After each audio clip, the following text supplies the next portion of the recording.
create our first file.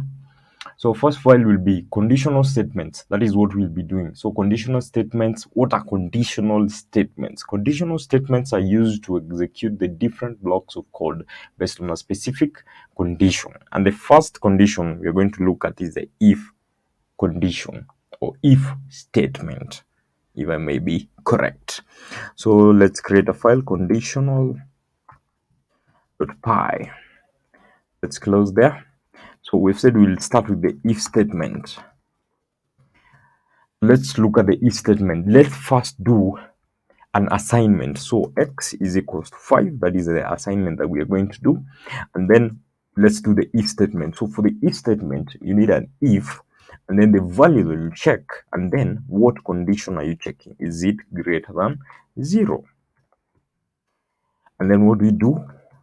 So because we've said conditional statements are statements that are used to execute different blocks of code based on specific conditions. So if x is greater than 0, print. So print is what will be executed. So x, let's say x is greater than 0.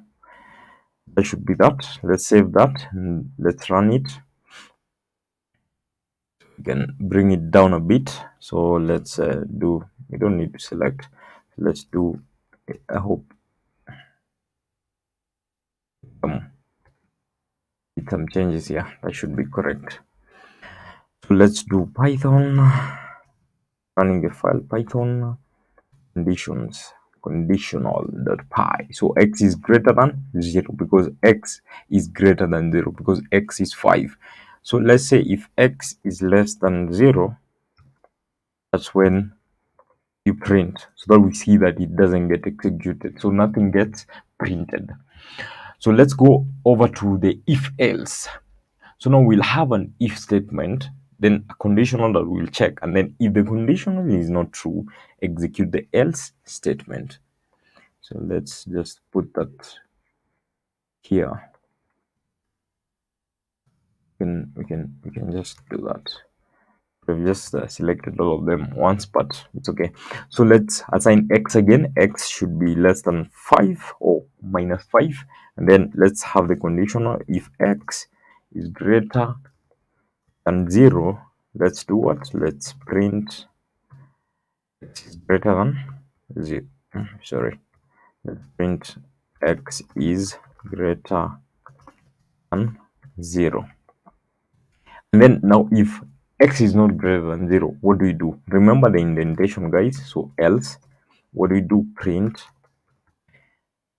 x is negative, because of course if it's not greater than 0, it's negative. So let's run that.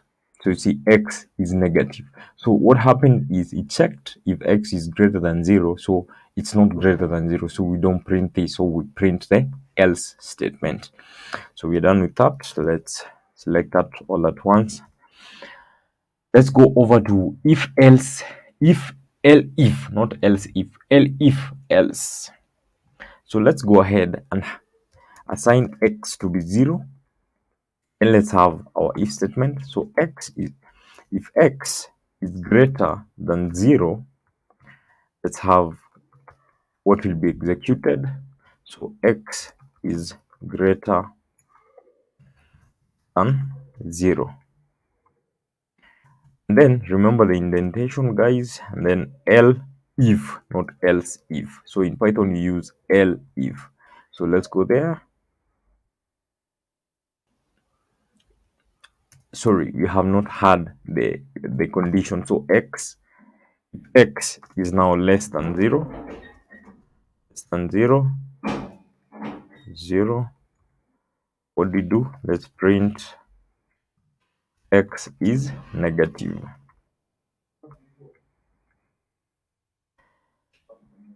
And then else,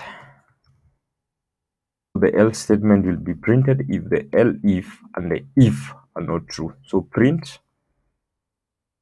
x is 0. Let's go ahead and see. Don't need that. So Python conditional.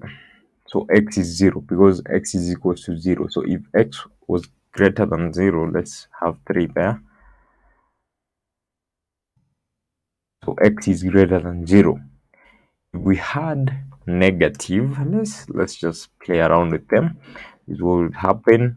So x is negative. So it checks the first statement and then execute this. Check if this is true, it will not execute anything else. If this is true, it will not execute anything else. If this is not true and this is not true, it executes the else statement.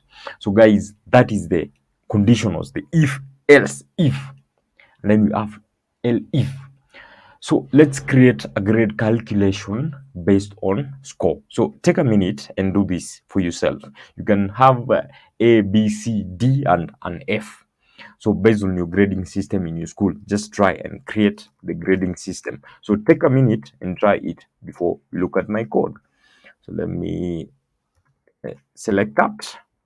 And down here, let's have a score. The score is, say the student has 65 to be precise, or let's make him a good student. Let him get an 85, guys.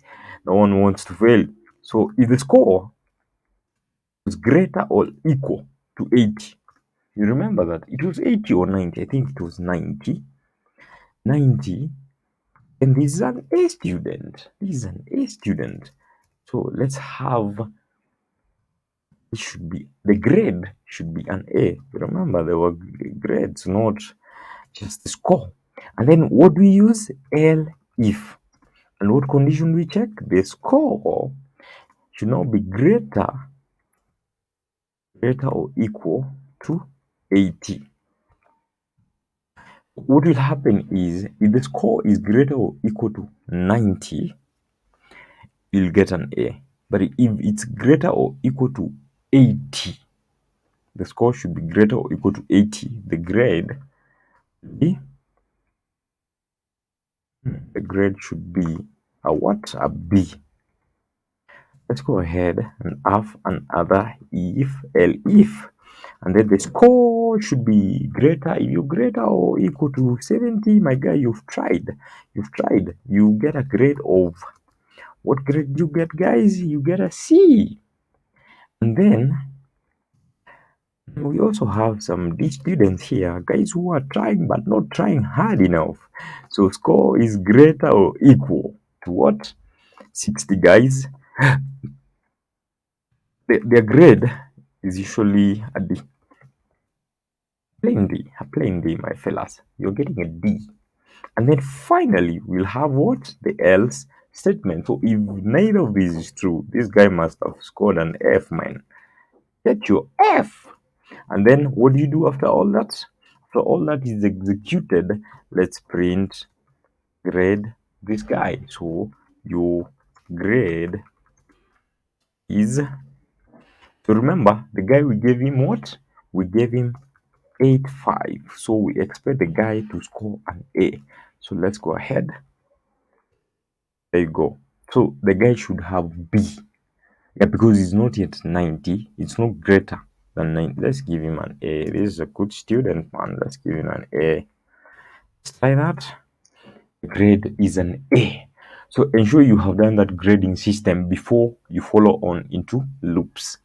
So loops are used to execute a block of code repeatedly until a specific condition is met. Remember, conditionals, you have to execute a condition has to be met for something to happen. So for the loop, it will keep going until a particular condition is met. Let's create a new file.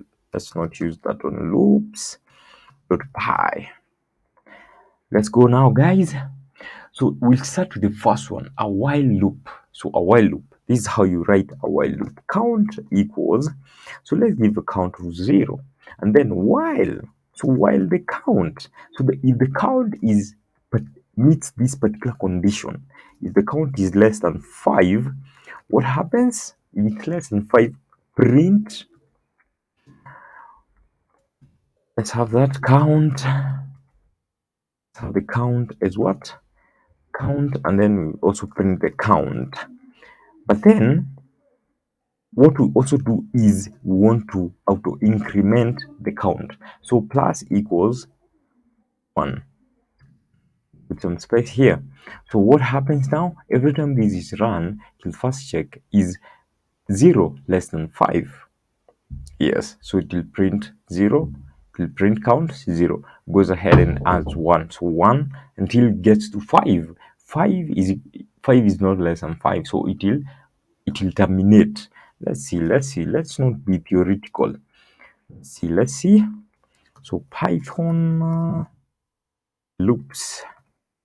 You see 0 is less than 5, 1 is less than 5, 2 is less than 5, 3 is less than 5, 4 is less than 5. But 5 is not less than 5, so it terminates. So that is the while loop, guys.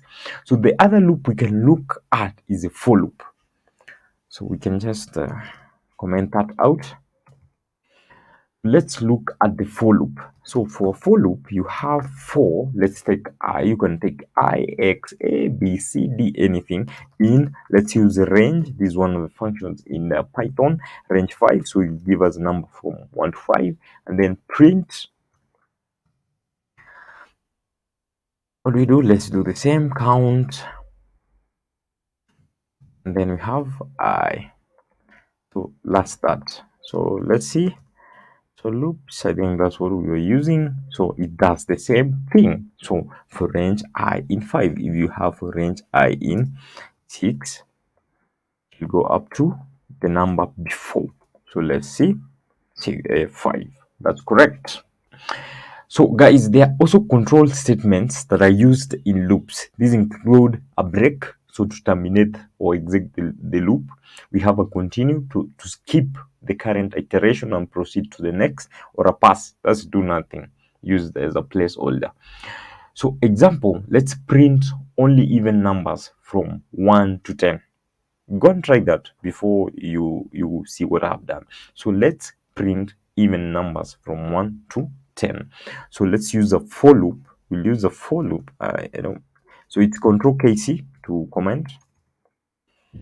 So for I in what? In range, and then 1 to, because we want even numbers between, only even numbers from 1 to 10. So that is that. And then if, how do you get an even number? So I percentage, remember modulus in our second class, percentage 2. So you're dividing it by 2, and then if the result is equals 0, that means it's an even number, so we print it. If the result is not an even number, remember the indentation, guys, else. Let's just continue. So this means anytime it hits an odd number between 1 and 10, it will continue. So let's see, continue. Let's see, guys, let's see. So 2, so remember 1, then you have 2, so it gets to 3. 3 divided by 2 is not, the result is not 0, so it will not execute the print, but it will go to the else. The else says continue until it gets to 10. So 11 is the end of it. So 10. So that is how you print only the even numbers. And then guys, let's also look at the nested control structures. So you can have a for loop in there, you have an if statement, and then you can just combine everything that we have learned. So what are we trying to print? Print all prime numbers between 2 and 20.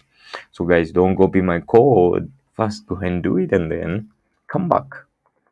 So print all the prime numbers between 2 and 20.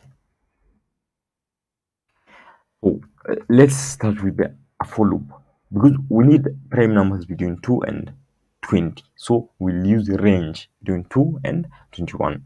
So for, let's use num in range 2 and 21. So remember, we want between 2 and 20, so 21 will not be included. Then prime number will be equals to, if the prime number is true, so we have a for loop in. We need to use the range again, because we need 2 and then the number, because the number will iterate from 2 to 21. With that, now we take the number, find its modulus. So obviously, if it's divisible by 2, we should have prime will be equals to false. Know that. So if the prime is false, we need to break. Remember we said about these conditional statements, or these what we are calling loop control statements: break, continue, and pass. So from that, we need now to check if we did if it's not a prime number. So now let's go ahead and check if it's a prime number.